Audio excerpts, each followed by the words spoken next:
continued stability and continuity, and also to give a team of very talented executives who work with me, time not only to help me through what is a challenging period, but to develop themselves. Yeah.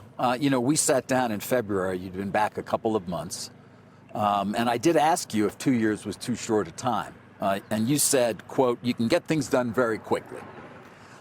Setting the company up for success is what you were talking about. So I wonder, did something change in your calculation of how quickly you can get things done? Well, we've gotten a lot done very quickly. Significant cost reductions, a complete realignment of the company in terms of its structure, some major changes in terms of personnel, dealing head-on with some of our biggest challenges, and also looking for opportunities. I actually am quite pleased, as is the board and the team, with how much we've accomplished in a short period of time. But there are a lot of challenges out there. And, there's just so fast you can go with certain things. And in some cases, the market has to cooperate. In many respects, some of these businesses are still recovering from COVID, for instance, dealing with some complexities in terms of continued disruption, as I mentioned, which we'll talk about. But I'm pleased with how much we've gotten done, but I also know how much we have to get done. Right. So is it more challenging than you'd anticipated? Is the business sort of more challenged than when you returned late last year? Yes. It doesn't mean that I am any less enthusiastic about the opportunities, and nor am I less enthusiastic about the company. In fact, the opposite. I'm extremely optimistic about the company and its assets, and we should talk about them. We will. But I would say that in some cases the challenges are greater than I had anticipated. In what way? Well, I think we talked a few times about it over the years, but the disruption of the traditional television business probably is the most notable. I predicted when I was out of the company, I made a statement about the future of the multi-channel ecosystem, I think, as I described it, being very pessimistic. And I must say that prediction that I made was actually accurate. If anything, I'd say that the disruption of that business has happened to a greater extent than even I was aware, for instance. And that'll be reflected and has been in some of our near-term results. That said, there are other elements of the business that I have huge optimism about. For instance, parks and resorts, which is just a tremendous business for us. We're invested significantly, but the investments we've made over the years are really paying off today. Shanghai Disneyland, a great example of that. For instance, you were with me when we opened up the Star Wars land in California some years back. I really believe in the future of that business. We actually have opportunities there to turbocharge that growth. The studio business, which has been incredibly successful, us movie studios, and drives so much of our other business, like parks and resorts, where the franchises are so omnipresent, and of course streaming. But the studio obviously went through a difficult time with COVID, is coming back, has some creative challenges, but a great set of franchises with Pixar and Marvel, and of course Lucasfilm and Star Wars. And then of course there's streaming. And well, you're going through all the things that we want to talk about in the time that we have here, but I mean, just to sort of wrap up why you're staying. I mean, you said in a memo to employees, you've made important and sometimes difficult decisions. You're proud of what you've accomplished, but there's more to accomplish before this transformative work is complete. So what's transformative here, and what is the work that is going to take another perhaps 2 years or even more, even after you do leave, that needs to get done? Well, the transformative work, of course, is making sure that our cost structure reflects the economic realities of the business, and that includes disruption. Transformative work is dealing with businesses that are no-growth businesses and what to do about them, and particularly the linear business, which we are expansive in our thinking about, and we're going to look expansively about opportunities there, because clearly it's a business that is going to continue to struggle. Well, let's stop there for a second then and let me ask you about it. We're talking, I guess, ABC, the network, the stations, but then the cable networks as well. Yes, correct. FX, Nat Geo. Is it possible you would look to sell them? We're going to be expansive, and I think if you can interpret what that word means. We're just getting at that work, but we have to be open-minded and objective about the future of those businesses. Yes. Meaning that they're not core to Disney? That they may not be core to Disney, yeah. Now, there's clearly creativity and content that they create that is core to Disney, but the distribution model, the business model that forms the underpinning of that business and that has delivered great profits over the years is definitely broken. and we have to call it like it is, and that's part of the transformative work we're doing. Right. Well, we've been having this conversation for a very long time. Well, I now, think what I'm saying is in terms of the erosion time. of the linear business, and now it's kind of closer to obsolescence. Well, as I said, when I came back, one of the things I discovered was that the disruptive forces that have been preying on that business for a while are greater than I thought, and so it's eye-opening. There's a reality to it that we have to come to grips with, and we have to come to grips with that now. By the way, another business that has benefited from that business model is ESPN, but that we're looking at very differently. But I want to get to ESPN, obviously, but just to understand, so you don't know what you're going to do when it comes to these linear businesses, but you would be open to ideas that would perhaps separate them or change the structure in some way as their relation to Disney. I'll let you speculate. I'm not going to do any speculating now, except to say that we're very objective about their future as part of our asset base. All right. Well, then when we talk about the other major business, of course, dealing with the cable ecosystem, it is ESPN. And so what are the expectations there? Since you've been back, I assume you've been thinking a lot about it. I have. What is the conclusion in terms of the future of that? A lot of people have been very much focused on when are you going to take it to a fully streaming opportunity and move it essentially away from the cable ecosystem. But is there more that you're thinking about? Well, let's talk about sports first, which obviously that's ESPN. If you look at today's media landscape, sports stands very, very tall in terms of its ability to convene millions and millions of people all at once. There's almost a guarantee that occurs. It's an advertiser's dream. There's a great demographic there. It lends itself to technology in many ways, both in terms of coverage, distribution, and consumption. And our position in that business is very unique. We have a great brand. We've had a great business. And we want to stay in that business. That said, we're going to be open-minded there too, not necessarily about spinning ESPN off, but about looking for strategic partners that could either help us with distribution or content, but we want to stay in the sports business. What would a strategic partner look like with distribution or content then for ESPN? Well, I think you could, again, I'm not going to get too detailed about it, but we're bullish about sports in general as a media property. There is an inevitability, by the way, you raised it, to taking ESPN and direct to consumer. Yeah. We haven't said when, but we do know that it will happen. Is it sooner than you had thought, let's even say 7 months ago? No, I think I'm much more certain about when, but not prepared to say when that is. I won't say whether it's sooner or not, but I'm enthusiastic about it. Why are you enthusiastic about it? Because I think sports stands tall in a sea of tremendous choice and is, in many respects, an advertiser's dream and a consumer's dream. I mean, it's a very, very attractive, sports is a very, very attractive medium. And we have a unique position in it. We feel that we should stay in it, but we'd like to. You're spending more and more money to do that.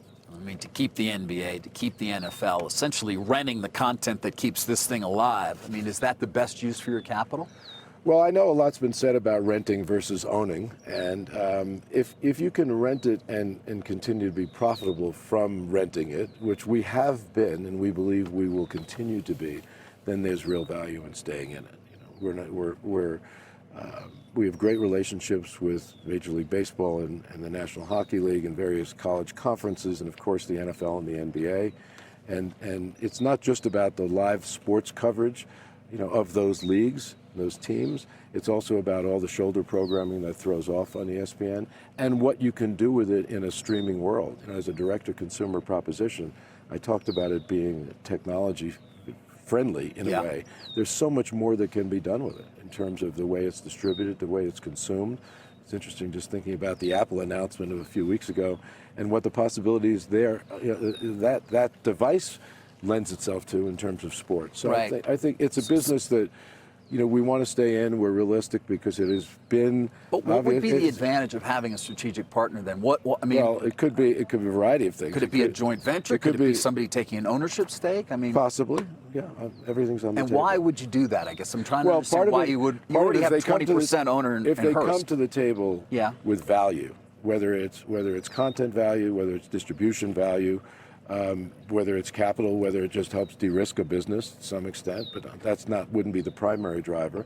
But if they come to the table with value that enables ESPN to make a transition to a direct-to-consumer offering, then we're going to be very, we're going to be very open-minded about that. All right. Well, you've told the world now. I mean, but have you already been looking at that as an opportunity, perhaps even having conversations about it? We have been looking at it as an opportunity. We've had some conversations, but I don't want to elaborate. Our last interview, we talked about Hulu, and you had a different view of it at that point, which has then gone back to, I think, what we've all expected, which is you're most likely going to buy the stake from Comcast. Yes. Correct. And I just wonder, is this something you're thinking about, but you're not sure? And, when we sit down 6 months from now, you go, we forgot. We're not going to do that with ESPN. I think part of the work that I've been, I've focused on over the last 7 months is understanding all of these businesses, where they are today and where they could go, and which businesses are going to throw off the most shareholder value for this company and its shareholders over time. When I came back, I was open-minded about Hulu because there is this agreement with Comcast that actually calls for a transaction of their stake to us in sometime in 2024. And I didn't want that to be an automatic. I wanted to look at that objectively. I spent a lot of time looking at that as part of the future of our streaming business, and ultimately concluded that we would be better off having Hulu than not having Hulu. And in fact, the plan is for Hulu to be available starting the end of this calendar year as part of the Disney Plus offering. So in terms of the path to profitability of that business, which obviously is a tremendous amount of focus on, a lot of attention, combining Hulu and Disney Plus is a major step in that direction. Right. We're jumping around a lot, as you'd imagine we would. Let's quickly on Hulu. Your expectation is then that you are going to come to an agreement with my parent company, Comcast, in terms of the purchase of the 33% you don't own. Correct. Comcast wants the valuation to be well above $27 billion. I think that's the floor, correct? There's a mechanism to ultimately determine its fair market value, and we'll go through the process with them. The goal is to do it as quickly as possible. We are going to merge the apps, though, at the end of this year.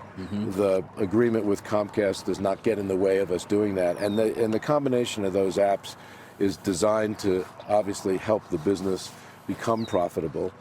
Obviously, Hulu, the direct-to-consumer Hulu business, is a diversified business in terms of its content offering. It's done extremely well on the advertising front. It will help in terms of viewer engagement and advertising, meaning the combined app. And it's the right thing for us to do as we prioritize turning that business not just into a profitable business, but a growth business, which I'm confident we can do. All right, just to recap, in the 10 minutes we've been sitting here, you've told me that you're considering at least the idea of the linear cable networks and ABC and the stations perhaps not being a part of Disney in the longer term. You told me you're thinking about looking for partners for ESPN, either joint venture or even some ownership. These are pretty significant decisions right there, Bob. This is sort of where you've come in the last 7 months of looking at the business, or looking at it again with somewhat fresh eyes after having kind of stood aside for 11 months? Yeah, absolutely. And I think it also speaks to your question about what is the transformative work that you're doing. And this is the transformative work. It's looking very objectively at all of your assets, determining which ones are going to be the growth businesses. I've said parks and resorts, the movie studios, and streaming. And we should talk about that because so much has been done there. Yeah. And figuring out a path for ESPN to be a direct-to-consumer business, and staying in the sports business because we have a very, very unique position, an enviable position in that business. And I do believe it's a business that can make the transition successfully. You do? From Why? linear. Yeah, tell me why. Because I'm looking at an NBA contract that could double for you and or others who choose to participate. I mean, sports rights continue to go up for the very reason you're stating here in terms of because they have such appeal on a broad basis. But can you make it work economically in that model? Well, one of the things that we're trying to determine now, which is a factor in terms of the timing, is making sure that when we do it, that it is economically viable. I believe it will be, but it's a decision that has to be very carefully timed, carefully made, carefully considered, and that's why I've talked about possible strategic partnerships too. The strategic partner. Let me understand that better. Why would the timing, or what would be helpful? Well, we may want to go at it with partners. When you do make that Correct. transition, Correct. I see. Who would help you and make it a more robust offering in Correct. some way? I mean, The economics, though, all the analysts come up with their price point at which you get to a number per month, which can equal what ESPN does now. I'm sure you. Do you know in your mind when that day comes, when it's sort of the linear is here, and you know that this can exceed what linear is? You're smiling. You're asking me, do I know the date? Is no, there a date you have a general idea? It's a huge, yes, I have a general idea. It's a huge decision, but again, it's part of the transformative work that we're doing. It's a decision that has to be very carefully considered. Right. I believe it's one that is inevitable, and it's not long term, but it's not tomorrow either.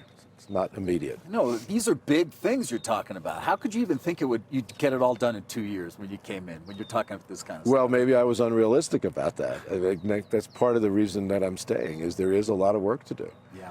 These are great assets, a lot of these businesses that we're talking about. And the world is an interesting, changing world, a more dynamic marketplace than I've ever seen in the almost 50 years I've been in the business. I like our hand a lot when you look at these brands and these franchises and this array of businesses. I think we are unique in the business, but I'm also extremely realistic about the challenges that we're facing. Yeah. Well, let's talk a bit more. I mean, you mentioned sort of near-term challenges, which and some of them, seem to be at the box office, Bob. There's those who say the content engine is not working as well as it had in the past, and they'll point to what was it, Elemental, for example, which I know during our last interview you were very excited about. Just kind of trying to look here in terms of the numbers. I thought I had them, but it was not as it didn't do as well at the box office so far. I know it's actually picked up a bit since its opening weekend. Is there a problem, though, at Disney Animation? Has the loss of John Lasseter years ago, for example, been a blow that you haven't been able to recover from? Well, first of all, the studio and its movie assets are #1 at the global box office this year so far. That said, we're extremely realistic, and I'm very objective about that business, and there have been some disappointments. We would have liked some of our more recent releases to have performed better. It's reflective, not as a problem from a personnel perspective, but I think in our zeal to basically grow our content significantly to serve mostly our streaming offerings, we ended up taxing our people way beyond, in terms of their time and their focus, way beyond where they had been. Marvel's a great example of that. They had not been in the TV business at any significant level. Not only did they increase their movie output, but they ended up making a number of television series. And frankly, it diluted focus and attention. And I think you're seeing that is, I think, more the cause than anything else. And Pixar, I mean, we've talked through the years. There was a time when a Pixar opening was a real event. Did it suffer as a result of during COVID when you were going direct to consumer? For example, I think it was Red or one of the fairly yes, big there were movies there were three Pixar releases in a row that went direct to streaming, in part mostly because of COVID. And I think that may have created an expectation in the audience that they're going to eventually be on streaming, and probably quickly, and there wasn't an urgency. And then I think there was some. I think you'd have to agree that there were some creative misses as well. I look at the company is 100 years old. Walt Disney went into the animation business starting with shorts in the 1920s, and obviously his big first feature with Snow White in 1937. If you look at his history, there were peaks and there were valleys. Every valley was followed by a peak, and I studied it very carefully. It's true in my predecessor Michael Eisner's days too. He had great halcyon days of Beauty and the Beast and Little Mermaid and Lion King, and just this tremendous success, and then there's a dip. I'm not suggesting we're necessarily in that, but I'm also not suggesting that we're at a peak either, that we have some work to do there in terms of improving our creative output. Did the loss of Lasseter, was it a blow to the company over time? Look, there's a lot of talent at Pixar. There has been turnover as well, not just John, but there's been other turnover too, and that may have had some impact. But you're confident that the production of Pixar animation, for example, and the Disney studio overall is going to continue to be strong. Correct. Marvel and Star Wars, too much. I mean, you almost indicated kind of it's been a little much. Do you pull back in a way? Yes. You do? Yeah. Yeah, you pull back not just to focus, but it's also part of our cost containment initiative. Right. Spending less on what we make and making less. Now, of course, it used to be that some of that stuff would then go to Netflix, and you'd make a lot of money from selling it in different distribution channels. Now it all just goes to Disney Plus. Do you ever think about how much money we shouldn't have done that? Not that you shouldn't have done it, but that there's still. I mean, the old model worked pretty well. It's kind of interesting because I think if we did, well, the old model worked when it was a blend of basically business models. It wasn't the only model. The licensing model was part of a collection of models. I think if we hadn't done it, everyone would be saying, why isn't Disney going to the streaming business? You know, and as it turns out, I think we made the right decision there to go into that business. It will be a growth business for us. We will turn it around. I'm confident of that. It will become profitable, and it will deliver growth for the company. And it will be an important business because that direct-to-consumer model where you have a relationship with your consumers, which we lacked, frankly, as a company, except in our parks and resorts business, that will be of value to us long-term. Right. But there isn't a model in which you can deliver most of your content into that, but give some sort of an opportunity to sell it beyond that, and therefore yes, monetize it. There may be among the things we're looking at, just in terms of improving the bottom line of the company and basically managing a business to maximum results. One possibility is that we do some licensing. I'm not going to rule that out. You won't. No. Because it doesn't feel as though that's the strategy any longer. I mean, the strategy, right, is to, obviously show the movies in the movie theater again, which a lot of people are happy about, but then deliver them to the platform. Yeah. Obviously, continue to get sub growth. And some of them have been extremely successful. Our most recent one would be Avatar, the second Avatar film, which did over $2.2 billion in global box office.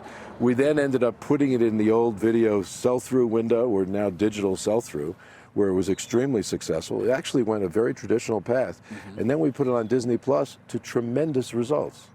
So the model, I believe, that has been created for us can still be very, very effective.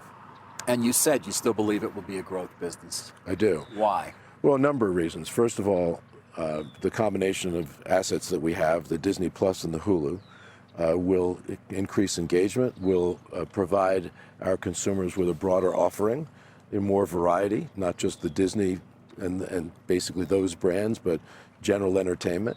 Advertising will be a significant factor. About 40% of all subscribers right now, new subscribers to Disney Plus, are opting for advertiser-supported service, which is very interesting. Is that higher than you thought it would be? It is. About 40% of our advertising being sold now in the upfront is addressable or direct-to-consumer advertising. You see a huge migration there in terms of advertisers.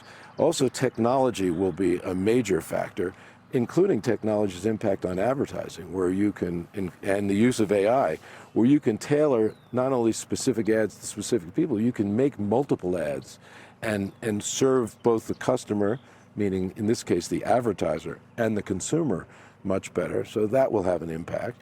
We're being much more surgical about how we spend and what we spend it on. So all of these factors, advertising, the combination with Hulu, the use of technology in many different ways, will contribute to a business that not only will become profitable, but will deliver growth for the company over the long term. And is that profitability going to come largely through continuing to increase price? I mean, because the last couple of quarters domestically, you haven't grown subs. We were a victim of our own success in that business in many ways, in that we anticipated that we would sign up 4 to 5 million subscribers in the first year of operation.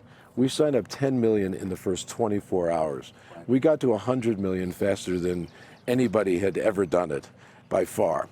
The business is not even 4 years old for us. It's three plus years old. Netflix, which is a tremendous business, and they've done a tremendous job, is 15 years old. So we're still a baby here, and what I mean by that is we're still learning. Yep. Pricing is a great example, and this is one of the things that the new team that we have in place, the new leadership team, has gotten into deeply, is that we were not great. We were neophytes at pricing. Well, we were rookies. We were still new at it. Although you've defended the $6.99 price, you said that was you're happy you went with that low price initially. The goal, it was my goal. I wanted to be accessible. I wanted to put a little pressure on competitors, and I wanted, because I knew at the time that we were going to be measured on subs, and in fact we were. I wanted to sign up as many as we could, as fast as we could, and we did. But then at some point you got to look at what the levels of consumption are, what value you're creating, and what's the right price. So pricing is one thing. Marketing is another. We were all over the place in terms of marketing programs versus marketing platforms. We have to get better at that. Right. We have to get more selective about what markets we invest in. Some markets just are not going to deliver the value that we expected they would, and what we spend in those markets has to reflect the business opportunity in those markets. And then I mentioned technology, where our technology was strong enough to provide high quality video at scale, meaning you turn on Disney Plus, in the earliest days, you got a great picture and a great experience. But there was no recommendation engine, there were no algorithms, there was nothing that Netflix has already proven is part of their value equation, their value proposition. And because we're so new and we're still just getting at this, I think we set a level of expectation in terms of what we would deliver, by the way, to ourselves and to the street, that I think might have been maybe perhaps a little too lofty in terms of our goals. Well, but also that subscriber growth then led to a big increase in the stock price because people got very excited at that point. It was all about subs. They should have gotten excited. It wasn't about cash flow. It wasn't about ultimate profitability. We were in that moment. Right, and what we ended up doing there, because we signaled to the street we weren't going to be profitable for a while, but we then leaned into or spent into that sub growth in a very, very aggressive way. And that spending level was well ahead of the other initiatives that we have to take, which is the technology to provide the more engagement, it's the pricing model, it's the advertising model, it's the marketing model, and it's the technology that you need to deliver against almost all of those things. Right. And that goes back, I'll keep throwing this word at you, the transformative work that we're doing. I understand that, but we're still not certain that you don't have to continue to spend at an incredibly high level to keep and grow that subscriber base. You have to spend a certain amount to do that. You got to get your content right, but you have to get all of these other things right, but you don't necessarily have to spend the level that we were planning to spend. And one of the, we mentioned a goal of over $5 billion in cost reductions. Yeah, $5.5 billion, which $3 billion in non-sports content. Correct, which came in the form of content and also what we call SG&A, and we eliminated a number of positions. And we've gone through that very, very difficult work. That also is work that we've already gotten done, and now we have to look at everything else. The level of spending that we expected was not sustainable. Right. So what we are reducing what we were expecting to spend in that business. Speaking of content, we're in the midst of a writer's strike, and very likely it would seem to have a actor's strike. How is that going to impact things, and what are your expectations there? Well, I think it's very disturbing to me. We've talked about disruptive forces on this business and all the challenges that we're facing and the recovery from COVID, which is ongoing. It's not completely back. This is the worst time in the world to add to that disruption. I understand any labor organization's desire to work on the behalf of its members to get the most compensation, to be compensated fairly based on the value that they deliver. We managed as an industry to negotiate a very good deal with the Directors Guild that reflects the value that the directors contribute to this great business. We wanted to do the same thing with the writers, and we'd like to do the same thing with the actors. There's a level of expectation that they have that is just not realistic, and they are adding to a set of challenges that this business is already facing that is, quite frankly, very disruptive. So they're not being realistic? No, they're not. Why not? I can't answer that question. I respect their right and their desire to get as much as they possibly can in compensation for their people. I completely respect that. I've been around long enough to understand that dynamic and to appreciate it. But you also have to be realistic about the business environment and what this business can deliver. It is and has been a great business for all of these people, and it will continue to be, even through disruptive times. But, being realistic is imperative. What do you do in the interim then? Does AI start to write a lot of scripts? It will have a very, very damaging effect on the whole business, and unfortunately, the strike will. There's huge collateral damage in the industry to people who are, who are support services. I could go on and on. It will affect the economy of, different regions even because of just the sheer size of the business. It's a shame. It is really a shame. Bob, amazingly enough, we don't have that much time left, and we haven't gotten to parks, which obviously is one of the key parts of the growth engine that you talk about, and certainly has been the earnings engine. I want to talk about parks in the time that we have left, if we can. Specific to attendance, there was an article in the Wall Street Journal that seemed to indicate that people aren't going to Disney World at the rate that they did certainly a year ago. And your fight with the governor there, or his fight with you. Is he having an impact, do you think, on attendance, his continued criticism of the company? No, we see no sign of that at all. The article that you referred to was not accurate, actually. It was measuring attendance at Disney World on July 4th, which didn't really factor in temperature, which is about 100 degrees and 99% humidity on that day. But there are other factors as well. One is, and I think this is kind of complicated, but Florida opened up early during COVID, and created huge demand, and didn't have competition because there were a number of other states that were not open yet. So if you look at the numbers in Florida in 2023, or just recently, versus 2022, where not as much was open, and Florida was the only game in town, there's a lot more competition today. So against 2022, the state of Florida has been down. We actually track hotel tax revenue across the state, which is a matter of public record. And there are counties in Florida that have been down 6-7% recently. We also know that our competitors are discounting in that state. So there are some near-term issues in Florida that I don't think have anything to do with politics. And not about pricing either? Because obviously, when it comes to pricing in the parks, you have a great understanding there of what that can do. One of the things that we addressed as soon as I came back was, whether our pricing was right or not, and whether our pricing reflected value. I should also say, I don't know when the last time you visited Disney World. I say it's where the Disney brand lives in its most sublime form. Right. I still believe that. It's an incredible experience. It's a very, very popular business and product, and it's very successful, and we're not wringing our hands over it. There's some near-term issues in Florida, as we've talked about. But yeah, well, I want to talk. And pricing is not an issue. We address some of those issues. So you're not concerned overall about some sort of a significant decline over time in attendance? Not at all. No. I think you're looking at a comparison to last year, and it's very, very different. And we do not have long-term concerns about that business. What about DeSantis, who's going to be on the hustings, so to speak, for the next year? And he's made this a part of his campaign, attacking Disney, saying it's a woke corporation. We've put the company on a pedestal, but they've really embraced the idea of getting the sexualized content in the program line that I'm not willing to cross. I mean, that's what he said. I quoted DeSantis there. How do you respond to that? Well, so far what we've said publicly is that we are concerned that he has decided to retaliate against the company for a position the company took on pending legislation in that state.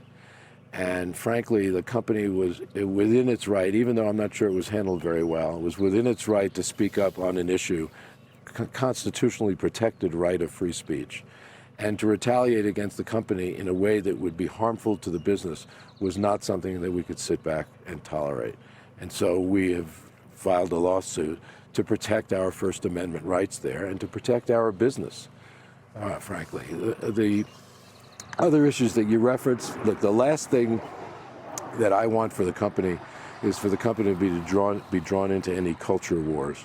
We've operated for almost 100 years as a company, making product that we actually are proud of in terms of its impact on the world. I joke every once in a while we're there to manufacture fun. Well, we're there to tell great stories. I know, but you can't be happy when there's literally Nazis standing outside the front gates of the park. That was horrifying, quite frankly, and it's concerning to me that anyone would encourage a level of intolerance or even hate that, frankly, could even become dangerous action that could be turned into some dangerous act of some sort. So it's concerning to me, but I don't really want to engage in the specifics except to say that it's not our goal to be involved in a culture war. Our goal is to continue to tell wonderful stories and have a positive impact on the world. We are a preeminent entertainer in the world, and we're proud of our track record there. The notion that Disney is in any way sexualizing children, quite frankly, is preposterous and inaccurate. Well, this is going to keep going on, but you're going to, do you ever feel like you need to engage in an even more strident way, or you sort of want to stay kind of where you are? You The know, lawsuit will speak for itself. We're going to keep doing what we do best, and be proud of what we are doing, and be mindful of the environment. Of course, I've said this publicly. You know, we're sensitive to the interests and the needs of the great audiences that we are seeking to attract globally, and we'll continue to do that. Yeah.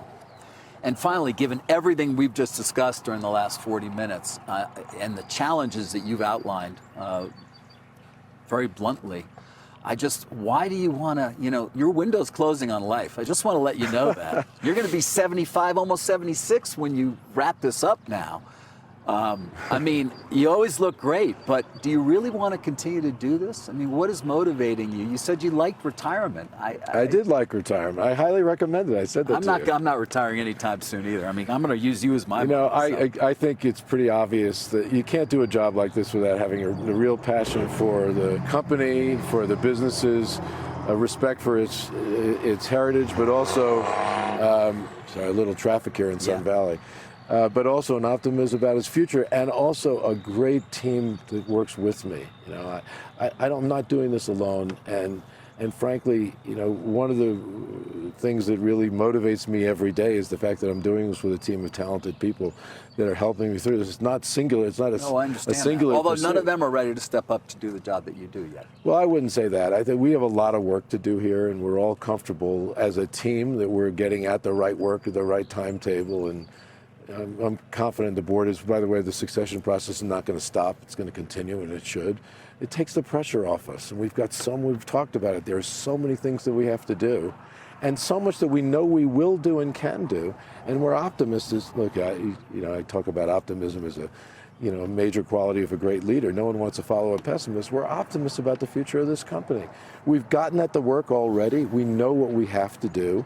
There's light at the end of the tunnel in the most challenged businesses, and there's an unbelievably bright future for the businesses that are less challenged. Right. Despite what our short-term challenges, some of which you outlined. But we're not in this for the short term. The company is going to be 100 years old in October. We're not in this for the short term. I've never been in it for the short term. Well, you certainly haven't. You've been here since '74. You're almost half the company you've been here. That's actually, I never thought of it that way. Oh, dear. I'm having it, but through it all, through all the challenges, when you go to work every day and you're working for the Walt Disney Company, what could be bad? What could be bad? Well, Bob, I always appreciate your taking time, and I look forward to sitting down in the future, given we've got quite a few more years to go. Thanks, David. Thank you for joining me. Thank you. Bob Iger, CEO of the Walt Disney Company, for quite some time to come.